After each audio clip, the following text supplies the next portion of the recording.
Okay. Activity-based cooking lesson. Now this is where you really get into ingredient lists, and man, this is just wonderful here. And people learn to say buttermilk, and they learn to say cilantro or coriander. You know, I mean, words you use every day, right? Okay, here we go. These are the traditional selections: bowl, spoon, measuring cup, eggs, milk, flour, chip pan, whisk, tap. Let's replace those words with core words. Turn, put, is, up, down, on, off, in, over, it, them, hot, cold, more, big, little, bad. Now,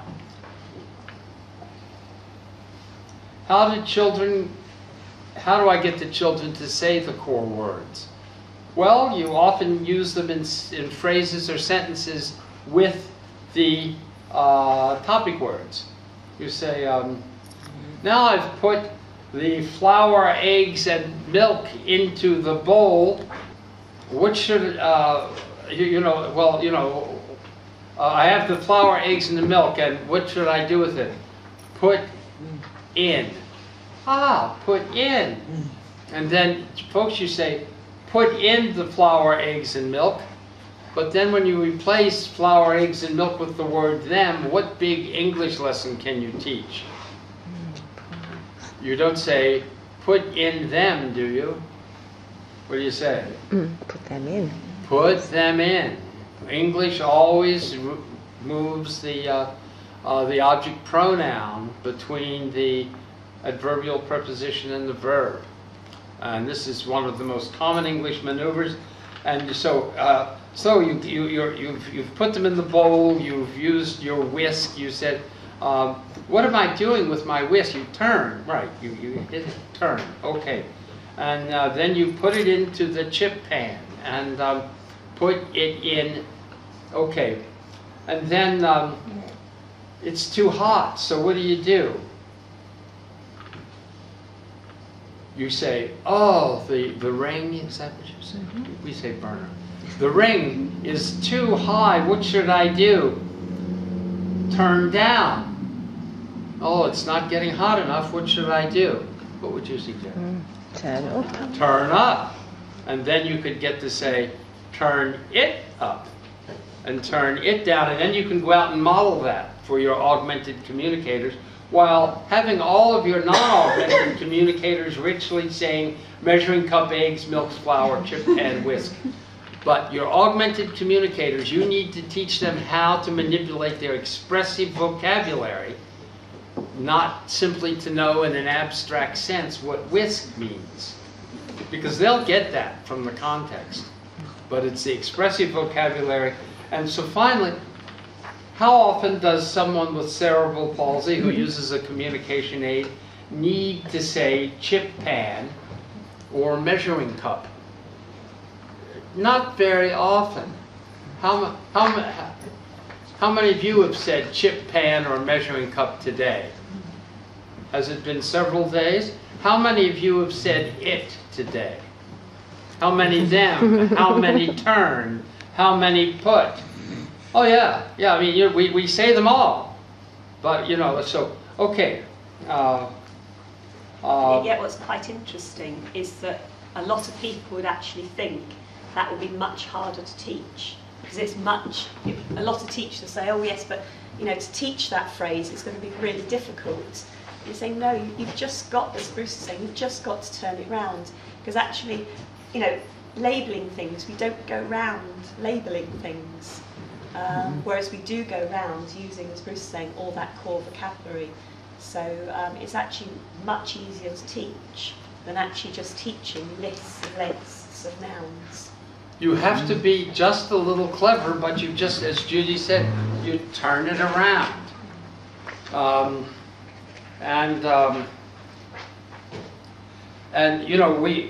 the way, if you would like to write Liberator Limited, they will be happy to send you a list of 100 core words written up by Gail Van Tatenhove and a list of 200 core words written up by Gail. And if you teach those words for the next 3 years, you'll have half of it done.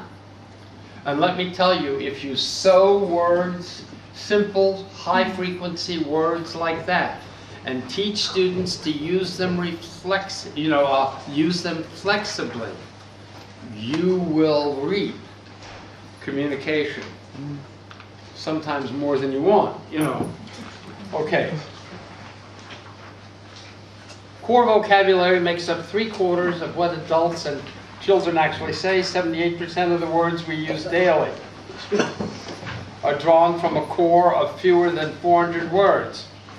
Core vocabulary is consistent across clinical populations, activities, places, topics, and demographic groups. That's hard to believe, but it is true.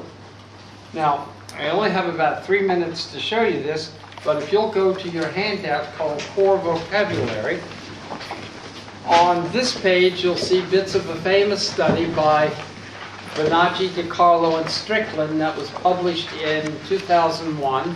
And it's toddler, that's an American word, it's for kids around 2 or 3 who are still not quite balanced. Toddler vocabulary arranged by frequency. Note that none of these words are easy to picture. I think people hesitate to use these words also because they are difficult to picture. Put it. How do you picture it? Well, you can, and we'll talk about that. But look at these words. These are the words toddlers use, made up 96% of their total vocal output.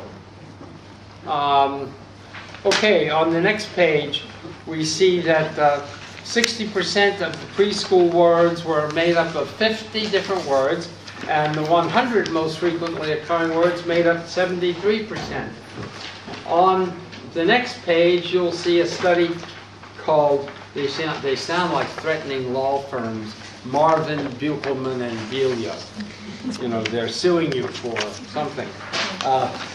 But there you see, these are 333 words. This is one of my favorite lists. And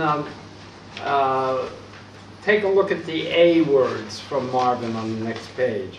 How many of us would have thought that adverbs like again, almost, already, and also would be high-frequency words for 3- and 4-year-olds? Well, folks, they are, but not in the special language I like to call augmentees, which features such words as toaster and whisk, chocolate cake. There's a website in the US which gives you the top 10 words to put in, and I believe the #1 word is chocolate cake because it's so motivating. But what about language behavior? Many of you have children. When you put a large chocolate cake in front of a 5-year-old, does he or she enter into labeling behavior? Chocolate, hey, no, mine, not hers. All kinds of things get said, but definitely not chocolate cake. That's a motivating thing, but that thing doesn't motivate the behavior that calls for that word. And how often do you say chocolate cake? And if that's one of your 10 words, do you see how you would exhaust that, before 9 o'clock? Okay, but again, almost, and and then look at the S's. Look at that suite of indefinites and quantitative. Some, somebody, someone, sometime, somewhere. Stuff. Look at that. That's not the words we see on AAC systems. AAC systems have augmentees, in which you have chairs, many other food items. Okay. Over here is all the Bonacci list is on the Marvin list. So this is a nested vocabulary. So when you're teaching Bonacci, you're preparing for Marvin. We will later see that when you've got Marvin, you're preparing for everything else.